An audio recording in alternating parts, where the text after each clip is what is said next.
assunto em debate em Brasília, assunto de interesse do governo Lula. O presidente da Câmara, Hugo Motta, já enviou à Comissão de Constituição e Justiça da Casa a proposta de emenda à Constituição que acaba com a escala 6x1, o fim da escala 6x1 no Brasil.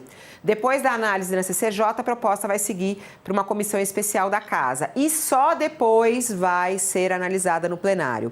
Hugo Motta afirmou que todos os setores serão ouvidos com equilíbrio, com responsabilidade. O presidente da Câmara juntou para análise uma proposta da deputada Érica Hilton e outra proposta do deputado Reginaldo Lopes. No Senado, uma PEC semelhante ao texto de Érica Hilton já foi aprovada na CCJ da Casa, mas ainda não foi pautada no plenário. A pauta é considerada prioritária pelo governo Lula. O ministro Guilherme Boulos disse que o governo quer votar o fim da escala 6x1 ainda nesse ano e preferencialmente no primeiro semestre.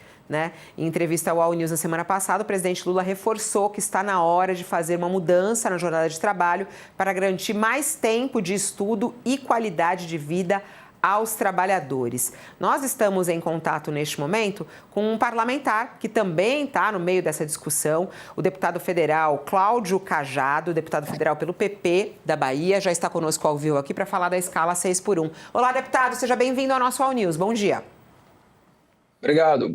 Prazer é meu, Juliana. Prazer falar com vocês, todos que nos acompanham nessa entrevista. O senhor é a favor ou contra a escala 6x1? Qual é o melhor modelo para o Brasil? Veja, nós estamos evoluindo na discussão e, nesse momento, nós não podemos dizer que somos a favor ou contra 6x1 ou 5x2.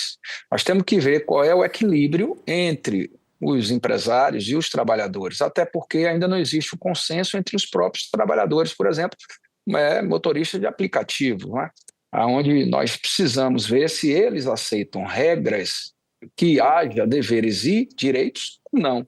No caso, eu penso que essa questão de jornada de trabalho, existe uma parte que é por dissídio coletivo, existe aqueles trabalhadores que têm jornadas diferentes, 24 por 48 ou 36 horas, com intervalos de 24 e 48 de descanso. E existem os trabalhadores que têm a jornada de 44 horas semanais. Eu vejo um pouco parecido com o que nós temos aqui em termos de salário mínimo. Se você for ver, a classe de trabalhadores que ganha salário mínimo não é muito, se paga a mais do que o salário mínimo. Então, hoje, você encontrar trabalhadores que têm uma jornada de 44 horas, muitos, através de dissídio ou de próprio acordo entre empregado e patrão, reduz para 40 ou trabalha de segunda a sexta com a jornada de 42, 44 horas. Então, eu penso que essa discussão é importante. Nós temos que avançar e votarmos. Não penso que seja apenas uma proposta de interesse do governo Lula, mas também do Congresso Nacional. Nós temos que evoluir nessa discussão, acharmos um caminho, um consenso que a gente possa, de fato, fazer com que o custo Brasil, principalmente que incide em cima das folhas de pagamento, não faça com que a competitividade das empresas brasileiras fique prejudicada por uma eventual alteração. Nesse momento, eu vejo que a maioria da casa é a favor. Deputado, bom dia, obrigado aqui pela presença, obrigado por estar aqui com a gente no All News. Deputado, mas o senhor falou com relação à questão dos trabalhadores de aplicativos, de plataformas, só que eles não são regidos pela CLT, né? Ou seja, a questão da jornada, ela vai atingir principalmente essa... É uma grande discussão que é feita já há muito tempo, vai atingir os trabalhadores CLT. Os aplicativos continuam no 7x0, porque eles acabam trabalhando 7 dias por semana, em horários até inclusive, a sociedade está esperando da Câmara dos Deputados e do Senado Federal uma resposta com relação à regulamentação dos aplicativos. Mas, para a questão da 6x1, não entraria, né? E a outra coisa que você falou... Mas, e aí, aproveitando só para engatar... Oi, diga. Nós estamos discutindo essa questão paralelamente. Não, sim, mas então, o senhor está querendo dizer que essa questão já vai entrar no projeto 6x1 aplicativo, não, né? Não. Eu estou dizendo que existe uma discussão que, se você altera a jornada de 44 horas, isso impacta também numa segunda discussão que está sendo feita pela Câmara, que é dos aplicativos, né? E a segunda coisa que eu coloquei que é o seguinte, o senhor falou com relação à questão das convenções coletivas, que há uma série de categorias que fazem essa discussão. E, de fato, tem categorias, inclusive, que já reduziram para abaixo de 40 horas semanais no Brasil. Só que o que acontece, e aí quando a gente vai olhar as pesquisas produzidas pela USP, FRJ, Unicamp, Universidade de Brasília, IPEA e IBGE, elas, na verdade, traçam a seguinte situação. Quando a categoria ela é forte, né, quando a categoria ela tem capacidade de mobilização, ela consegue se organizar e solicitar, demandar redução de jornada ou uma remuneração melhor pela jornada existente. Contudo, se a categoria ela é frágil, ela é fraca, o que acontece é o contrário. Eles não têm força, eles são fragmentados e acabam não conseguindo uma demanda coletiva como a redução da jornada dentro da categoria. Daí a importância da lei. O senhor não acha, por exemplo, uma das principais categorias que reclamam nesse sentido é o pessoal do serviço e do comércio. Né? Nesse sentido, uma lei como essa, na sua avaliação, não poderia vir exatamente para suprir essa incapacidade de certas categorias de se organizarem para isso? Veja, essa é uma tese que se desenvolve, você está expondo, mas o que eu acho que impacta muito, não só no comércio e no serviço, mas também na indústria, é o custo disso.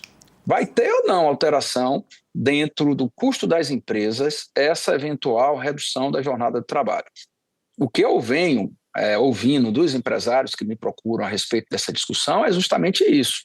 É o receio de que haja uma elevação dos custos sem que se possa transmitir ou transferir isso para os produtos ou para, enfim, o custo da empresa que, a depender do seu negócio, e ele não ter esse impacto diante da carga tributária que é muito elevada no Brasil. Então, a discussão, na minha opinião, passa por esse debate. Vamos ver, eventualmente, esses profissionais, esses trabalhadores que têm menos organização sindical ou de associações, eles ficariam mais vulneráveis, mais submissos a uma imposição do empregador? Eu não vejo que essa é a principal discussão. A principal discussão está em termos do custo que isso vai haver. Na Europa e até em outros países, coloca-se que há uma melhoria na performance do empregado, na performance do trabalhador em relação a uma jornada menos dura do que a que existe hoje, e que isso tem ganho de produtividade. Bom, eu não sei se essa questão vai poder se tornar uma tentativa e erro para ver se de fato ela acontece. Mas, na minha opinião, o cerne da questão é essa. Porém, eu volto ao que eu disse anteriormente, né?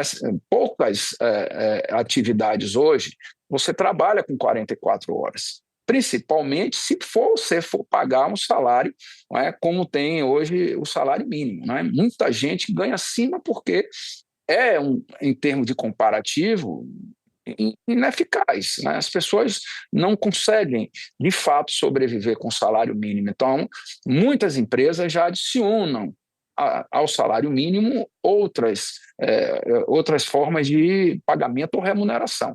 Nós vamos encontrar, e eu penso que essa discussão é importante, um equilíbrio entre o setor produtivo, que apresenta números que vão levar a dúvida que você acabou de expor, se é ou não em função de organizações de trabalhadores que são menos eficientes e fortes do que outras, ou se de fato seria um ganho para eles se reduzir essa jornada. Eu acredito que depois do Carnaval, com a determinação do presidente Hugo Mota, essa discussão vai avançar e, mais do que isso, vai haver uma deliberação nesse sentido. Deputado, o senhor menciona com razão o custo Brasil, e ele existe, né? E parte dele está na folha salarial, mas há no Brasil também o custo empresa, né? Isenções tributárias e benefícios fiscais Sim. Hoje mimam empresários brasileiros com mais de 500 bilhões de reais, né? Então há o custo Brasil, mas há também o custo empresa.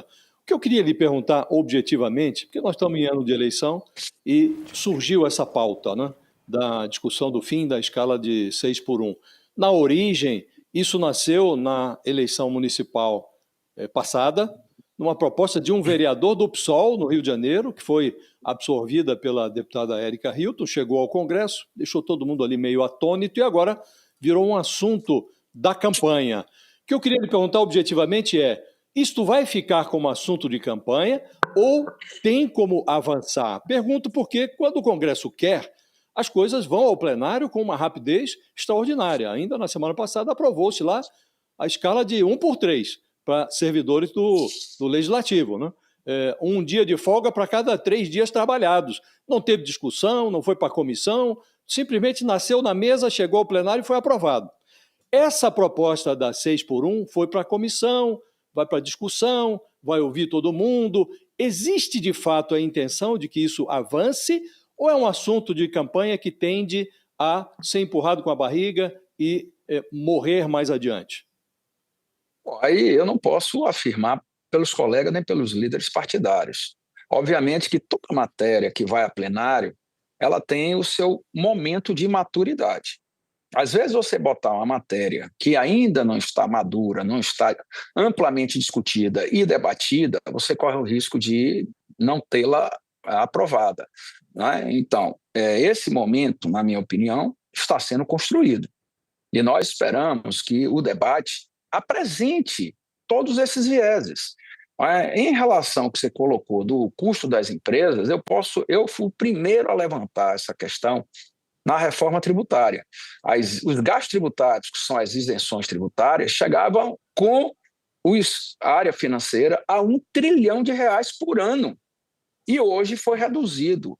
O que ficou ao longo desses 2 anos, depois do debate do arcabouço fiscal, que eu fui o relator, e da reforma tributária, foi muito pouco, porque o governo foi taxando, foi tributando todos esses gastos tributários. Eu digo isso porque eu acompanhei isso de perto, que foi uma das formas que nós tínhamos de poder criar receitas sem, digamos assim, você aumentar ainda mais a carga tributária. E isso impacta dentro dos gastos tributários na questão, por exemplo, do PES, que atinge aqui estados como a Bahia, municípios como Salvador, que tem uma forte atração no turismo e que as empresas, depois da pandemia do Covid, tiveram grandes prejuízos na falta dessas atrações, não é? Do turismo, hotel, bares, bandas de música, cantores, etc.